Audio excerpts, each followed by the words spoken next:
I'm burned out, Lord, just let me die. That's what Elijah said. After he called fire down from heaven, after he stood against 800 false prophets and said the short prayer he prayed, and fire came down and consumed the offering, then he goes and slays the prophets, the false prophets. And Jezebel, the queen, threatens his life, so he runs the wrong direction, I might add, for many miles and finds himself in a cave. You know, God will let you run the wrong way many miles so you can get to a cave of despair. You say, oh, that don't sound like the modern day Christianity. God wants me to have my best day now. My promotion's on the way. He wants me to have a Rolex. No, God wants you to die to yourself. See, it's never been about us. It's about the cross. The cross is a place of death. It's a place of surrender.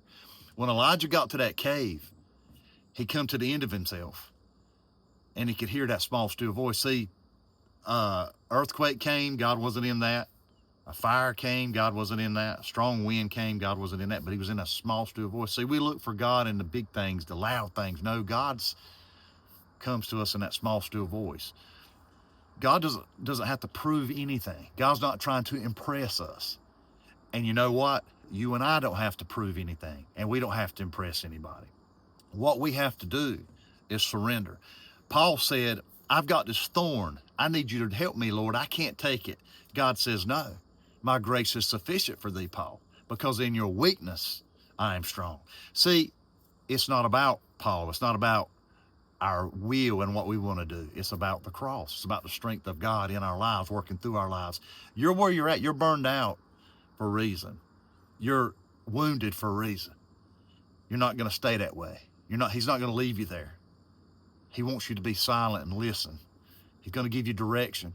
He's going to call you by name. He's going to lead you out, and he's going to show you great and mighty things that you don't know, because you're going to call out to him. And when you call out to him, he will do that. As the word says, Jeremiah 33:3, call unto me, and I will answer thee and show thee great and mighty things thou knowest not. These times of burnout, these seasons of being wounded and just lack of empathy, to be quite honest with you, they're blessings, because it's in these times when we're just numb, and then God comes in and says, let me show you what I can do. You've tried to show me what you can do, but now let me show you what I can do. I hope this helps somebody out there. God bless you. I feel you. I know where you're at. You're going to come through it. God bless.